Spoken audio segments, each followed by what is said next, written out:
पाठ 8 स्वच्छ भारत अभियान। स्वच्छ शरीर और स्वच्छ परिवेश में ही स्वच्छ मन और स्वच्छ समाज का विकास होता है। जीवन में स्वच्छता और सफाई का बहुत महत्वपूर्ण स्थान है। बचपन से ही अगर सभी बच्चे स्वस्थ रहेंगे तभी देश का भविष्य सुरक्षित होगा। स्वच्छ वातावरण का प्रभाव तन और मन दोनों पर पड़ता है। सुंदर और स्वच्छ माने जाने वाले देशों में दुनिया भर से पर्यटक पर्यटन के लिए आते हैं, जिससे देश को मौद्रिक लाभ होता है। घूमकर वापस अपने देश जाने वाले ये पर्यटक उस देश स्थान की सुंदर छवि मन में लिए लौटते हैं। विडंबना है कि आजादी के लंबे समय तक भारत में साफ सफाई को लेकर जन जागरण शुरू नहीं हुआ, जबकि राष्ट्रपिता महात्मा गांधी को यह बेहद प्रिय था। कृतज्ञ राष्ट्र ने अब जाकर स्वच्छता अभियान को अपनाया है, जिसके कारण जनता में एक नई जागृति आई है। दैनिक जीवन में व्यक्तिगत सफाई की तरफ बेहद ध्यान देने की जरूरत है, क्योंकि स्वस्थ शरीर और स्वस्थ मन का व्यक्तित्व के विकास से सीधा संबंध है। राष्ट्रपिता महात्मा गांधी जितना महत्व मन की स्वच्छता को देते थे, उतना ही अपने आसपास की सफाई को देते थे। बापू की कथनी और करनी में कोई अंतर नहीं था। इसीलिए तो देश की आजादी की लड़ाई के साथ साथ उनके लिए अपने शौचालय की सफाई भी उतनी ही जरूरी थी। उनके लिए ये दोनों काम बड़े थे। गांधी जी ने समझ लिया था कि कई महामारियों का कारण खुले में शौच करना और घरों के आसपास फैलने वाली गंदगी है। उस समय हैजा और चेचक जैसी जानलेवा बीमारियों से कभी कभार गांव की पूरी जनसंख्या खत्म हो जाती थी। गांधी जी ने ग्राम स्वच्छता अभियान की शुरुआत की और लोगों को सफाई के प्रति जागरूक किया। वे खुले में शौच करने का घोर विरोध करते थे। यही कारण था कि उन्होंने न सिर्फ स्वच्छता की वकालत की, बल्कि गंदी बस्तियों और गांव में जाकर लोगों को खुले में शौच न करने और सफाई के महत्व के बारे में वैज्ञानिक तरीके से समझाया। उन्होंने दक्षिण अफ्रीका में न सिर्फ खुद झाड़ू उठाया, बल्कि अपनी पत्नी कस्तूरबा से भी अपना शौचालय खुद साफ करने के लिए कहा। उनका कहना था कि सफाई रखना परमात्मा की भक्ति समान है।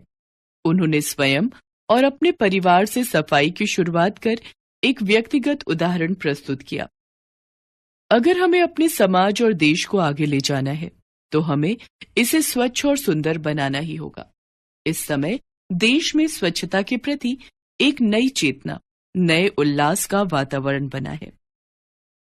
15 अगस्त 2014 को प्रधानमंत्री नरेंद्र मोदी ने दिल्ली के लाल किले की प्राचीर से राष्ट्र के नाम अपने संबोधन में इस चेतना को मुखरित स्वर प्रदान किया। देश को स्वच्छ और सुंदर बनाना अब हमारी राष्ट्रीय प्राथमिकता है। हमारा संकल्प है कि हमें राष्ट्रपिता महात्मा गांधी को श्रद्धांजलि के रूप में स्वच्छ भारत का उपहार देना है। इसीलिए 25 सितंबर 2014 से 2 अक्टूबर 2014 तक देश भर में स्वच्छ भारत सप्ताह आयोजित किया गया। प्रधानमंत्री के प्रेरणास्पद संदेश के बाद अब पूरे देश में स्वच्छता अभियान तीव्र गति से चल रहा है। 2 अक्टूबर 2014 को देश भर में सरकारी कार्यालयों और अनेक संस्थानों में लाखों लोगों ने स्वच्छता की शपथ ली। स्वच्छ भारत अभियान के तहत देश के 5,551 शहरों में 1 करोड़ शौचालय बनाने का लक्ष्य निर्धारित है। सफाई समाज के सर्वांगीण विकास का एक प्रमुख अंग है। सफाई किसी एक स्थान तक सीमित नहीं है और न ही इसकी कोई एक दिशा है। हर जीव जंतु सफाई पसंद होता है। आपने देखा होगा कि कुत्ता भी बैठते समय अपनी पूंछ से जमीन साफ कर लेता है। सफाई का ध्यान रखने से व्यक्ति रोग मुक्त रहता है और एक स्वच्छ राष्ट्र के निर्माण में योगदान देता है। इसलिए हर व्यक्ति को इस बात के लिए प्रेरित करना चाहिए कि वह अपने जीवन में अपनी तथा अपने आसपास की साफ सफाई पर विशेष ध्यान दे। अपनी काया को निरोग रखने के लिए प्रतिदिन खाना खाने से पूर्व और शौच जाने के पश्चात हाथों को साबुन से अच्छी तरह धोए, ताकि शरीर में कीटाणु प्रवेश न कर सके। यदि हाथ गंदे होंगे तो खाना खाते समय शरीर में कीटाणु प्रवेश कर जाएंगे और हैजा और डायरिया जैसी बीमारियों को जन्म देंगे। स्वच्छता में नियमित तौर पर बढ़ते हुए नाखूनों और बालों को काटना, साफ सुथरे कपड़े पहनना शामिल है। इसके अलावा अपने आसपास के वातावरण को साफ रखकर और कचरे का सही तरीके से निपटान करके हम अपने आसपास के वातावरण को शुद्ध और स्वच्छ रख सकते हैं। दुखदायक स्थिति यह है कि आज भी हमारे देश में खुले में शौच करने की मजबूरी है। स्वास्थ्य की दृष्टि से देखा जाए तो खुले में शौच करना बीमारियों को आमंत्रण देना है।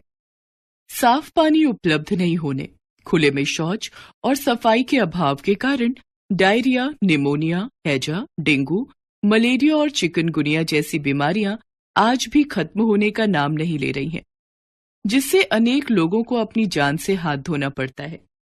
भारत में हर वर्ष डायरिया के कारण 5 वर्ष से कम उम्र के 4 से 5 लाख बच्चों की मौत हो जाती है। डॉक्टरों का कहना है कि सभी मौसमी बीमारियां खुले में शौच करने के कारण होती हैं। इसके अलावा खुले में शौच के कारण त्वचा संबंधी बीमारियां, आंखों में तकलीफ, स्केबीज, एनीमिया और आंतों में कीड़े जैसी बीमारियां भी जन्म लेती हैं, जिससे किडनी खराब होने और तपेदिक होने का खतरा बढ़ जाता है। यूनिसेफ की एक रिपोर्ट के अनुसार मनुष्य के 1 ग्राम मल में 1 करोड़ बैक्टीरिया, 1000 परजीवी सिस्ट और 100 परजीवी अंडे पाए जाते हैं। ये जब हवा में उड़ते हैं तो आसपास रहने वाले लोग कई तरह की बीमारियों की चपेट में आ जाते हैं।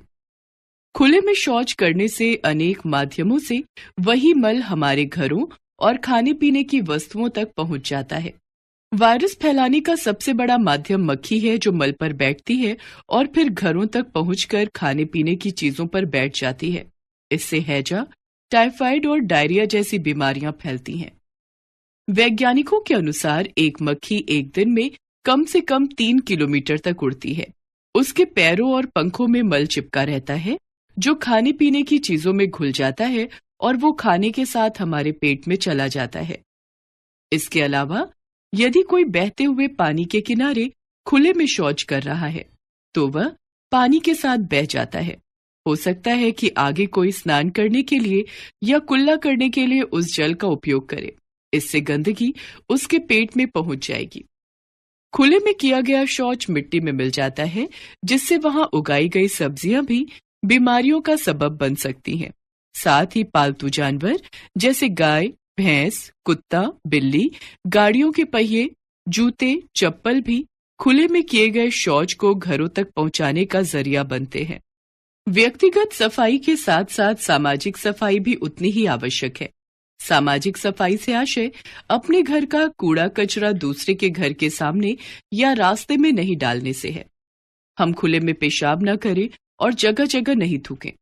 देश के समस्त विद्यालयों में शौचालयों की व्यवस्था करना जरूरी है, क्योंकि इससे बच्चों को बेहतर शिक्षा और बेहतर वातावरण मिल सकता है। इससे बीच में ही पढ़ाई छोड़ देने वाली छात्राओं की संख्या कम हो सकेगी। स्वच्छ भारत अभियान की राह में कई रुकावटें हैं, जिसके कारण बीमारियों को भी पांव पसारने में मदद मिलती है।